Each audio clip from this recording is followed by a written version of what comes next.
Mesdames et messieurs, bonjour et bienvenue dans cette tranche d'animation que nous présentons. Je suis Bijou Babi, comme vous le savez. C'est le énième numéro de ces magazines ou encore cet élément que vous allez devoir suivre ensemble avec un de nos invités sur ces plateaux ou dans ces studios. Je ne serai pas seule, je serai en compagnie avec quelqu'un que vous allez devoir découvrir très bientôt. Et je vous prierai de vouloir vous accrocher parce que bientôt la navire va déjà démarrer, va décoller ou alors va déjà prendre le cours de son chemin. Aujourd'hui, nous allons parler autour du procès Vital Kamerhe. Vital Kamerhe part, Vital Kamerhe rentre. Mais on a besoin de savoir quelque chose, on a besoin de savoir tout autour de ce qui se raconte, tout autour de ce qui s'est dit, qu'est-ce qui est la vraie vérité, quelle est la vraie formule. Et aujourd'hui, nous allons partager avec un des communicants du plateforme ou alors du parti politique UNC, un parti cher à Vital Kamerhe. Et je vous présente Monsieur Janvier, avec qui nous sommes déjà sur ces plateaux. Bonjour. Bonjour madame, bonjour à nos auditeurs. Vous pouvez vous présenter en long et en large, comme ça permet à nos auditeurs et à nos téléspectateurs de vous découvrir et de vous connaître encore en long et en large. Ok, merci beaucoup madame. Moi c'est Janvier Kioula, je suis communicateur de UNC, comme vous l'avez dit. Donc je suis là pour apporter un peu de lumière sur ce qui s'est fait, sur ce qui s'est dit par rapport à l'honorable Vital Kamerhe. Merci beaucoup. Vous l'avez déjà retenu, nous sommes là sur ces plateaux, dans ces studios avec Janvier Kioula, un communicateur de UNC. Alors, quelques questions sont déjà prévues pour savoir autour de Vital Kamerhe. Qu'est-ce qui se passe? Qu'est-ce qui se drame? Dossier sans jour. Affaire la mort du juge, affaire la mort d'un avocat, encore toujours et encore à Kinshasa, et Vital Kamerhe est accusé. Je vous prie de rester connecté, de rester branché. La vérité, vous allez bientôt l'entendre. Première question pour commencer avec vous, Monsieur Janvier, partant du dossier de son jour du chef de l'État, Félix Antoine Tshisekedi. Que pouvez-vous nous dire de la détention de Vital Kamerhe, qui d'ailleurs n'avait pas, il n'aurait pas répondu à l'invitation pour se faire arrêter, mais pour répondre à quelques questions selon lesquelles l'invitation avait déjà répondu. Ok, merci beaucoup. Pour parler de l'arrestation de l'honorable Vital Kamerhe, je dois dire que c'est une arrestation arbitraire. Arbitraire dans le sens où, comme vous avez suivi, il avait d'abord été invité comme renseignant, ça il faut le rappeler.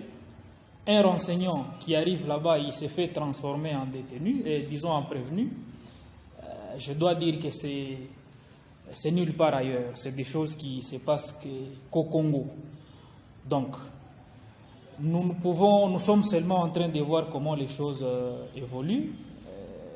Nous espérons quand même, en ce qui nous concerne, que les juges ne diront que le droit, parce que déjà dès le départ, il y a beaucoup d'irrégularités, ce qui nous pousse à nous demander vraiment, est-ce que nous sommes face à un dossier judiciaire ou alors c'est un dossier purement politique qui vise à freiner les présidents de l'UNC, l'honorable Vital Kamerhe. C'est-à-dire que vous avez déjà quelque chose que vous reprochez à la justice dans ce cas? Et, bon, en fait, pas reprocher à la justice, nous disons, tout semble être instrumentalisé, parce que d'abord, quand vous regardez depuis le 8 avril où il avait été incarcéré, les choses se sont passées dans un désordre total. Ça veut dire des irrégularités en irrégularités. Vous ne pouvez pas, par exemple, incarcérer quelqu'un en disant que vous allez organiser comment on appelle déjà, ça veut dire vous allez les confronter à d'autres accusés, mais vous les gardez pendant plus de 50 jours, vous les confrontez seulement à son équipe, l'équipe qu'il était en train de diriger, et avec l'ancien ministre Bitakuya. Pourquoi on ne l'a jamais confronté avec les DG de Robank, par exemple? Nous avons entendu les gens parler, crier pour dire que non, il y avait des vidéos à la Robank, il y avait des je ne sais quoi. On nous a parlé d'un chèque de la Robank. Qui est accusé, qui est Vital Kamerhe. Évidemment. Mais Robank, qui est une banque et que tout le monde peut y passer, Vital Kamerhe également. Bien sûr, c'est là que nous disons il y a une sorte de machination derrière toutes ces histoires. Et nous disons, comme l'a dit l'honorable Vital Kamerhe, nous attendons que l'accusation nous montre pièce sur pièce à quel niveau ou à quel moment, de quelle manière l'honorable Vital Kamerhe a pu détourner ces sommes-là qui lui sont reprochées, encore que nous ne connaissons pas c'est combien exactement, parce que visiblement même les avocats de l'accusation, ils ne maîtrisent pas totalement ce qu'ils sont en train de dire. Nous pouvons dire que la machine est déjà en train de tourner parce que le procès est encore en cours, malgré certaines coupures et certaines réalités rencontrées sur le chemin. Mais qu'est-ce que Vital Kamerhe est reproché, d'après vous? Vous avez suivi les procès du 25. L'honorable Vital Kamerhe lui-même se pose la même question. De quoi on lui reproche?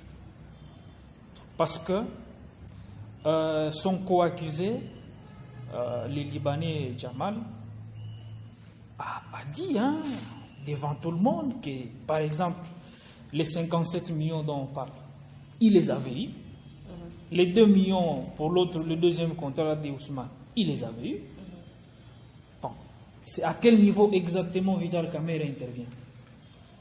Et Vital Kamerhe qui dit que c'est un procès de pièce par pièce, c'est-à-dire on joint une pièce par une autre pièce, c'est-à-dire il est sûr de lui-même, il se sent en mesure de prendre sa propre défense, ou alors il sent que la partie adverse n'a pas de preuves contre lui pour justement justifier cette arrestation.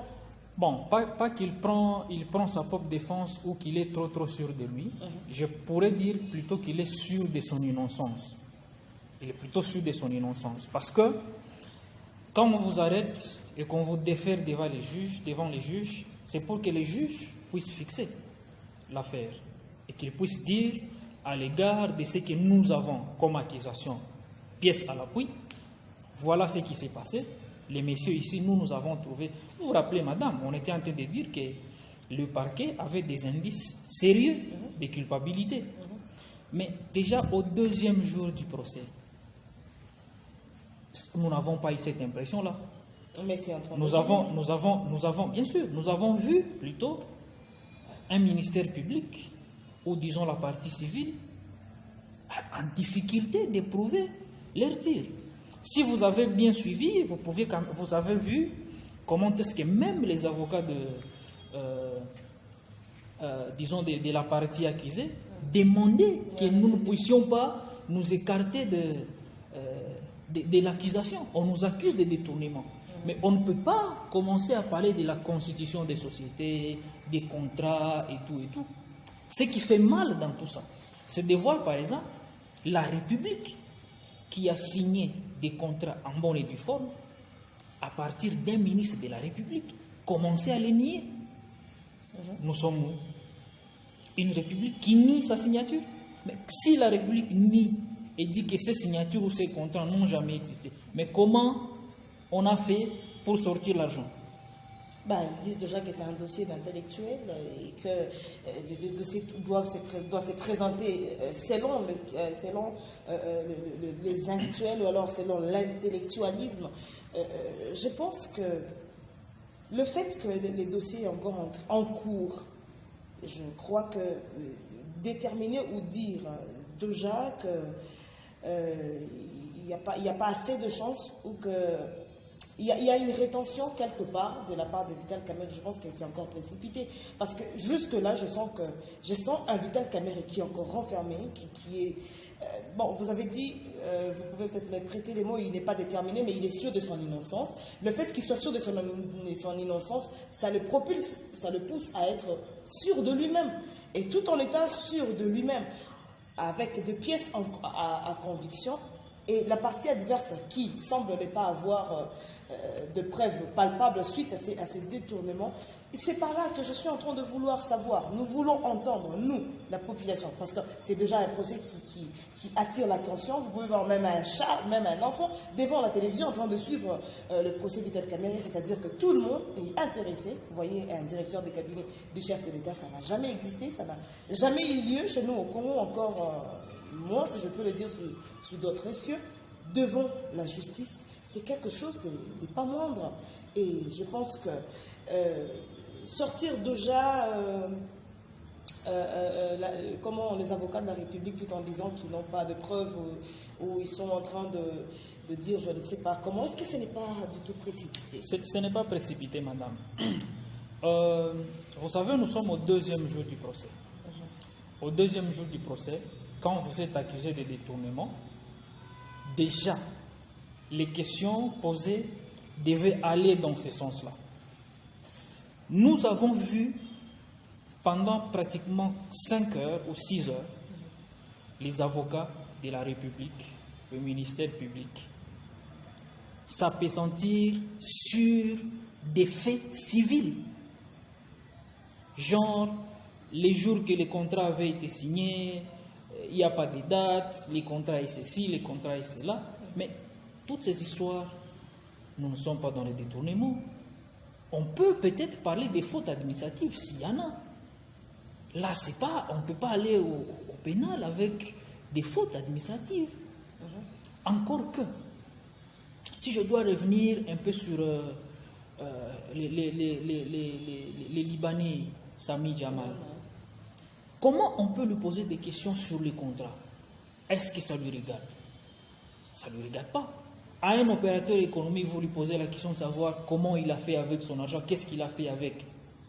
D'abord, ce que moi je voulais dire d'entrée des jeux, nous ne pouvons pas parler de détournement dans les cas précis ici. Pourquoi on peut parler de détournement? Parce que quand on dit détournement de deniers publics, ça signifie un agent de l'État à qui on a confié une mission ou une somme quelconque et qui les détourne au lieu de faire ce qu'on lui a demandé de faire. Mais dans les cas où il y a une partie, dans les cas où il y a deux parties au contrat, ça veut dire l'État congolais et les commerçants. L'État congolais paye l'argent. Mais cet argent que l'État congolais a payé à Jamal, il cesse d'être denier public parce que là, il appartient maintenant à Jamal. Il n'est pas denier public. La question est que, en fait, dans ce contrat-là, l'État congolais et les commerçants ont l'obligation du résultat. Exact. Ça veut dire on doit poser la question à M. Jamal, nous vous avons donné l'argent, où sont les maisons? Encore que, depuis le mois de janvier, Jamal ne faisait que alerter pour dire les maisons sont là, vous devez payer les frais administratifs pour que je puisse installer les maisons. Et le gouvernement, qui n'a jamais accepté, en fait, le gouvernement n'a jamais répondu à ça. Il y a même une correspondance du ministre des Finances qui lui avait dit je ne le ferai pas. Jamal est parti voir le Premier ministre, il a même écrit à la présidence. Sans suite. Tout ça pour montrer qu'en réalité, ces coups étaient préparés. Mais pourquoi est-ce que Vital et que par la suite, toutes ces histoires, on devait mettre sur les dos de Vital Kamerhe. C'est en fait une machination qui est bien faite. Mais bien sûr, Vital Kamerhe, c'est un homme politique. Il a des ambitions de diriger ce pays. Mais on sait tous qu'en politique, la politique machiavélique, comme on dit, il faut mettre en dehors... Ça, c'est le communicant qui le dit. Il faut mettre en dehors les potentiels candidats, on dit les potentiels rivaux. On doit se dire des vérités. Vital Kamerhe, qui peut être candidat président de la République demain, si on le mettait dehors de la course, ça va favoriser certaines personnes. Mais pourquoi le mettre dehors pendant que c'est un mariage? Cash. C'est déjà un mariage, c'est déjà une union. Est-ce que vous pensez que c'est déjà le fait de l'écarter, pourtant c'est encore trop tôt? Je n'irai pas directement dans le sens de dire que les gens qui l'écartent sont nécessairement des caches, parce qu'on doit quand même se dire des vérités. Vital Kamerhe est allié au président de la République. Justement. Ça, c'est la particularité de ces fameux accords de Nairobi. Ils sont alliés, tous deux. Ce n'est pas l'UNC et l'UDPS. Dans cet accord, je pense à l'alinéa 4, l'article 4, si je me rappelle, il est dit le président de l'UNC, Vital Kamerhe, doit amener ses siens dans la coalition, et le président de l'UDPS, à cette époque, le président Tshisekedi aujourd'hui, devait amener ses siens au sein de la coalition, et tous ensemble, on devait cheminer vers la victoire, ce qui avait été fait. D'ailleurs, nous avions au niveau de l'UNC, on avait travaillé sur la charte du cash. Malheureusement, nos partenaires des IDPS n'ont jamais voulu donner suite à ça. Bon, en fait, ça c'est une parenthèse. En ce qui nous concerne par rapport au procès, nous disons c'est une machination. Une machination qui malheureusement a été mal montée parce que aujourd'hui, il est clair que la partie qui nous accuse est sérieusement en difficulté. Vous aviez suivi un juge, un avocat. La partie, mais c'est la République. Oui, la partie, la République, c'est la République qui nous accuse. Ben justement. Elle est l'avocat qui dit nous ne devons pas seulement parler de détournement parce que les juges pouvaient qualifier et disqualifier. Quand nous avons entendu ça, nous nous sommes dit, mais ces gens, ils sont rapidement allés en besogne, mais ils n'ont pas suffisamment de preuves. C'est là que nous disons qu'on dit qu'il ne va pas échapper.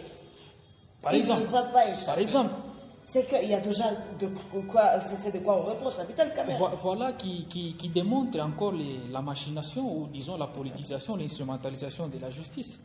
Il est anormal. Même s'il y en a qui disent que non, il appartient à ces gens-là d'éprouver que Vital Kamerhe est coupable. Mais on ne peut pas dire à quelqu'un qu'il est coupable en lui disant ou en les menaçant déjà en disant toi tu ne vas pas t'échapper. Ça n'a aucun sens. Vous voyez madame. Donc c'est des choses pour lesquelles nous disons en tout cas Est-ce que ce n'était pas une façon juste de l'intimider ou un mot qui est sorti juste comme ça sans pour autant contrôler? Surtout que c'est devant la justice. Je ne pense pas madame. Vous savez les avocats ce sont des gens qui utilisent chaque mot et pour lequel chaque mot a un sens. Il n'a pas dit ça gratuitement. C'est le même avocat pour lequel il a voulu faire croire aux gens que VK a dit qu'il va mettre les feux. Ah oui, ça alors, ces dossiers est en cours d'ailleurs. C'est le même. Madame, je vous mets au défi, et à même toutes les personnes qui nous suivent, si quelqu'un a un élément vidéo, là où VK a prononcé ces mots, qui nous le montre. Qui nous le montre. Parce qu'on ne peut pas dire non, il a dit. Mais est-ce que l'élément qui dit qu'il n'allait pas s'en sortir, qu'il n'allait pas échapper, il y a l'élément aussi qui s'est... Bien sûr. Il a dit comme ça. Bien sûr. Il a dit ça tout le monde a suivi. Tout le monde a suivi. Vous avez suivi VK dire échapper à quoi? Ça veut dire il a suivi. Tout le monde a suivi. Mais quand il dit par rapport au feu... Mais pourquoi est-ce qu'il craint VK s'il n'a aussi rien de quoi échapper? Pourquoi est-ce qu'il craint cette Seigneur? Non, madame. VK qui dit que je sais que le pouvoir vous appartient. Je sais que tout revient à la République. Si vous voulez me coincer, vous pouvez me coincer. Si vous voulez me laisser humilier ici, vous allez m'humilier jusqu'à ce que vous vous sentirez, je peux dire, donc jusqu'à ce que ça vous reviendra, que vous puissiez me relâcher et vous me relâcherez. Est-ce que Vital Kamerhe se sent quelque part culpabilisé? Pas du tout. Il ne se sent pas culpabilisé. En disant ça, il veut montrer l'instrumentalisation de la justice. L'instrumentalisation de la partie accusatrice. Parce que moi, je dis la vérité, la partie accusatrice, c'est la République qui a été instrumentalisée depuis le début. Mais pourtant, cette République, la Vital Kamerhe s'est dit avoir joué le rôle du directeur de cabinet dans cette affaire. Mais bien sûr, c'est là que je vous dis, nous sommes... En répondant aux ordres de son chef, qui est le chef de l'État. Alors, tout autour là-bas, qu'est-ce qu'il y a qu'il ne veut pas se dire, ou qu'il ne veut pas se faire révéler, ou qu'il ne veut pas se laisser clair comme ça, carrément qu'on comprenne, qu'on sache tout justement que derrière Vital Kamerhe, il y a une force qui poussait en sorte que Vital Kamerhe opère, qui poussait que Vital Kamerhe organise des réunions, Vital Kamerhe signe des contrats avec des preuves justement, parce que lui-même dit s'il y a quelque chose qui le pense, dont il est redevable, et qu'il y a une preuve qui lui soit présentée. Pourtant, il continue à dire que jusque-là, il n'a fait qu'exercer ses fonctions de directeur de cabinet. Voilà, madame, ce que je voudrais vous dire, c'est que un directeur de cabinet, ce n'est pas quelqu'un qui agit en solitaire ou en solo ou sans qu'il y ait quelqu'un qui le suive. Le directeur de cabinet, donc on peut dire, le président de la République agit, communique à travers son directeur de cabinet. C'est comme ça que ça se passe. Vous ne verrez jamais le président de la République qui fait un communiqué pour dire communiquer à l'intention de ceci, non. C'est le président, c'est le directeur du cabinet. Voilà. C'est la raison pour laquelle, vous allez voir, vous pouvez regarder toutes les lettres écrites par le directeur du cabinet, il y a une formule spéciale qui est là. Sur instruction du chef de l'État, hein, vous devez faire ceci ou cela. Ou le président de la République me charge de vous informer ceci. Aujourd'hui, que les gens soient en train de dire que Vital Kamerhe est personnellement redevable, bon, c'est la malhonnêteté politique. On doit le dire. Comment ça? C'est la malhonnêteté. Parce que la personne qui est directement redevable des actes du directeur du cabinet, ben, c'est le chef de l'État. Ce n'est pas un secret. Mais comme nous sommes dans une république où ce qui marche bien, on met au profit du chef de l'État, ce qui ne marche pas bien, on cherche un bouc émissaire. C'est là que nous sommes. Vital Kamerhe se retrouve être coupable et idéal des choses qui n'ont pas marché. C'est là le vrai problème. Et pourtant, il y a... Et aussi autre chose, c'est que Vital Kamerhe n'a jamais signé de contrat. Il n'y a pas un contrat où Vital Kamerhe a signé. Si on doit parler des contrats de Bitakwira, ça c'est Bitakwira qui a signé. Si on doit parler du contrat de Ousmane, ça c'est le chef de l'État qui a demandé expressément. Autre chose que moi je voulais peut-être pour éclairer par rapport à cette histoire de maisons, il est dit partout ici que les maisons n'existent pas. Ça veut dire tout le monde... Pourtant, Jamal appelle chaque fois les gens d'aller au Kantchachi. Et pourtant, les chefs de l'État, lors du dernier congrès ici, avaient parlé de ça. Il avait dit il y a 1500 maisons qui sont en cours d'installation. Et nous avons commandé 3000 maisons. Je ne crée rien. Ceux qui avaient suivi les chefs de l'État lors de ce congrès, ils ont les éléments. Alors, pourquoi est-ce qu'on veut dire que Vital Kamerhe a détourné? Il a détourné en tant que qui d'abord? Directeur de cabinet, justement. Non, mais justement, directeur de cabinet, il a détourné quels fonds? Quels sont les fonds que la République a mis à sa disposition pour qu'il les détourne? Il n'y a pas. M. Jamal dit, la République m'a donné l'argent, j'ai commandé les maisons. Mon Vital Kamerhe intervient à quel niveau? C'est pourquoi je demande de quoi est-ce qu'on les reproche. Voilà pourquoi je vous ai parlé des machinations politiques. Il y a des gens derrière, et d'ailleurs, pour votre information, nous connaissons déjà certaines personnes qui sont derrière ça. Ça alors. Donc ce n'est pas que... Vous savez, il n'y a pas de secret sous le soleil. Juste. Il n'y a pas de secret. Donc nous connaissons déjà ces gens, et ce n'est pas un secret. Le moment venu, nous allons aussi... Comme ce n'est pas un secret, donc on peut aussi en connaître. Non. Pour l'instant, non. Nous allons... les moments venus, nous allons évidemment en parler. Avec leurs noms, nous allons les citer. En tout cas, nous serons encore disposés à entendre le nom de ceux-là qui sont en train de rouler la machine, tel que vous le dites, n'est-ce pas? Mais entre-temps, il y a le juge Raphaël qui est mort. Le procès était le lundi, le 25, et le 26, comme par magie, comme par miracle, c'est le juge Raphaël qui meurt. Et les gens se demandent de part et d'autre. Les gens ne se demandent pas, mais ils confirment le fait que Vital Kamerhe, c'est quelqu'un de l'Est. À l'Est, les gens de l'Est sont vilipendés dans tous les sens, tout en disant que eux, en ce qui concerne le poison, non.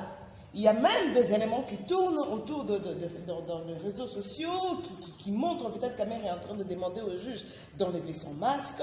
Il y a même l'avocat de Vital Kamerhe qui va demander au juge d'enlever son masque parce que son masque ne permettait pas que la voix se fasse entendre normalement. Que pouvez-vous dire de tout ça? Et au finish, le juge est mort. Vous savez, madame, c'est très malheureux. Personnellement, d'abord, je présente d'abord mes condoléances à sa famille, paix à son âme. Ce juge-là était impartial.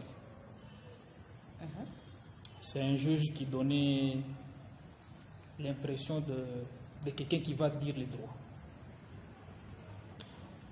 Et je dois dire que la personne qui souffre plus de la mort de ces juges, c'est bien Vital Kamerhe. Pourquoi?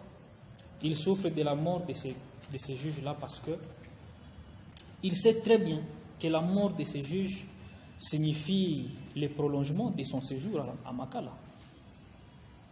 Mais le juge, à tout moment, on lui demande la liberté provisoire. Je vais y arriver. Je vais y arriver. Quand il y a la mort du juge, ça signifie qu'on va faire la récomposition. Exactement. Ce qui, ça dépend. Peut-être le nouveau président peut dire, nous allons recommencer les choses à zéro. Soit il va dire, bon, on avance encore. Ça dépend. Alors, quel intérêt aurait Vital Kamerhe à souhaiter quelqu'un qui, visiblement, souhaitait que la vérité triomphe? Alors, d'après vous, ça doit être la partie adverse qui aurait souhaité la mort. Je ne le dirai pas ainsi. Je pense que sa famille a demandé qu'une autopsie s'efface. Nous aussi, au niveau de l'UNC, nous voulons que l'autopsie s'efface. Si la mort est naturelle, que son âme repose en paix. Mais si la mort n'est pas naturelle, s'il a été précipité à cause de ceci ou cela, déjà il s'est dit qu'il recevait des pressions par-ci par-là pour qu'il puisse condamner Vital Kamerhe. Il semblerait, je dis bien il semblerait, qu'il aurait refusé de céder à ces pressions-là. Voilà pourquoi peut-être son cœur aurait lâché. Mais tout ça, ce sont des spéculations. Ce n'est pas vrai. Des spéculations parce qu'au départ, le matin, on entend que non, il y a 2 hommes qui l'ont enlevé, les hommes non autrement identifiés, assassinés dans sa voiture. Après... Non, ça c'est, vous connaissez quand même le Congo, c'est le pays des rumeurs. C'est le pays des rumeurs. Donc, oui. Par rapport à ça, nous attendons aussi les résultats de l'autopsie, mais nous pensons quand même que celui qui va les remplacer ne va pas demander à ce que les procès recommencent. Par rapport à ce que vous avez dit sur le Jean de l'Est, où on dit les poisons et tout partout, c'est très malheureux parce que nous sommes dans un pays où les peuples lui-même préparent la balkanisation. Je l'ai dit parce que cette façon de vouloir faire comme si les gens de l'Est sont mauvais, ils sont ceci, ils sont cela, un jour les gens de l'Est vont se dire, c'est un tribalisme. Ça n'a pas de sens. Carrément, nous allons vous laisser votre parti, votre Ouest ou votre Kinshasa. Nous allons rester chez nous. On doit se dire la vérité, la partie Est est quand même, on ne peut plus développer par rapport à l'Ouest. Donc les gens de l'Est, si aujourd'hui se disent nous allons rester chez nous. Vous dites cela, M. Janvier, parce que vous êtes de l'Est? Pas du tout. Pas du tout. Moi, je suis de ceux qui combattent la balkanisation. Mais je suis aussi convaincu que la balkanisation du Congo, si jamais ça arrivera, ça ne viendra pas de l'extérieur. Ça viendra de l'intérieur. Ce sont les gens de l'intérieur qui préparent cette balkanisation-là. Parce que si vous regardez dans les têtes des gens, il y a certaines personnes qui estiment que ceux de l'Est sont des Rwandais ou sont des étrangers au Congo. Et ceux de l'Ouest, ils sont plus congolais que les autres. Est-ce que ce n'est pas le fait qu'ils vivent en temps réel avec le Rwanda, avec l'Ouganda, parce qu'ils sont un peu plus proches là-bas? Vivre en temps réel avec l'Ouganda, avec le Rwanda, bon, je ne sais pas comment il faut dire. Quand vous avez un voisin, vous n'allez pas dire que vous refusez, vous allez refuser de vivre avec lui. Un voisin reste un voisin. Mais quand il commence à contaminer ses habitudes, ça fait... Non, je pense dire ça, c'est un peu dur. On accuse les gens de l'Est de donner des poisons. Moi, je suis de l'Est. J'ai vécu à l'Est depuis mon enfance. Alors, j'ai commencé par les deviner, je peux dire. Oui. Moi, je suis à l'Est, je suis de l'Est, j'ai vécu depuis mon enfance. Et vous avez... Cette culture des poisons, c'est quelque chose qui, normalement, vient de l'Afrique de l'Ouest. On ne peut pas l'incriminer aux gens, aux Kivusiens, par exemple. Qui en sont aussi victimes, on peut le dire. Évidemment, si vous arrivez à Goma, ce ne sont pas les étrangers qui mettent du poison, ce sont les gens de Goma qui mettent du poison. Vous êtes à Bukavu, par exemple, ou je ne sais pas partout là-bas. Ce sont les gens de là qui meurent de ça. Donc aujourd'hui, vouloir dire que c'est leur culture, bon, moi je dois dire c'est n'importe quoi. Pour moi, je dois dire que le Congo a plus besoin de l'union.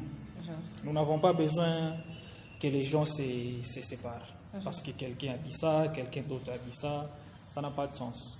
Si nous continuons ces pics de paroles-là, nous allons détruire ce pays et peut-être les déchiqueter au point qu'il ne sera pas il sera méconnaissable, comme on dit. Tout en attendant à ce que l'autopsie détermine justement la mort du juge. Espérons que le poison de l'Est n'a pas fait son effet, tel que les internautes le disent, encore sur les réseaux sociaux où ça bat record. Espérons en tout cas que ça ne sera pas le poison pour en fait que Tout le monde, madame, tout le monde est en train d'accuser Vital Kamerhe d'avoir empoisonné ceci, d'avoir empoisonné cela. Ce que moi je peux dire, on peut accuser Vital Kamerhe de ceci ou cela, mais pas d'être assassin. Vital Kamerhe, c'est un pacificateur. Pourquoi est-ce que vous avez cette conviction Nous avons cette conviction. Si vous vous rappelez, madame, en 2016-2017, à l'époque de ces fameux... 2016, les fameux dialogues-là de la Cinco, Vital Kamerhe a dit « Je caresse les rêves de voir la passation pacifique du pouvoir sans qu'il y ait goutte de sang. Vous savez, pour quelqu'un qui n'a pas le caractère belliqueux, il ne peut pas avoir ces convictions-là. Donc, avoir un caractère de paix, un caractère pacifique, c'est ce que nous apprécions ou alors nous aimons chez l'honorable Vital Kamerhe. Aujourd'hui, que certaines personnes commencent à vouloir lui mettre quelque chose qui... C'est tout simplement malheureux. Je ne sais pas qu'est-ce qu'il gagnerait à faire ça. Nous sommes déjà à la fin, Monsieur Janvier, un mot de la fin par rapport à tout ce que nous avons dit aujourd'hui, surtout en rapport avec le procès Vital Kamerhe. Oui, madame, pour terminer aussi, je vous remercie d'abord de m'avoir donné, disons, de l'espace dans votre magazine. C'est nous qui vous remercions. Je dois dire que nous sommes convaincus de l'innocence de notre leader, les pacificateurs, comme on l'a dit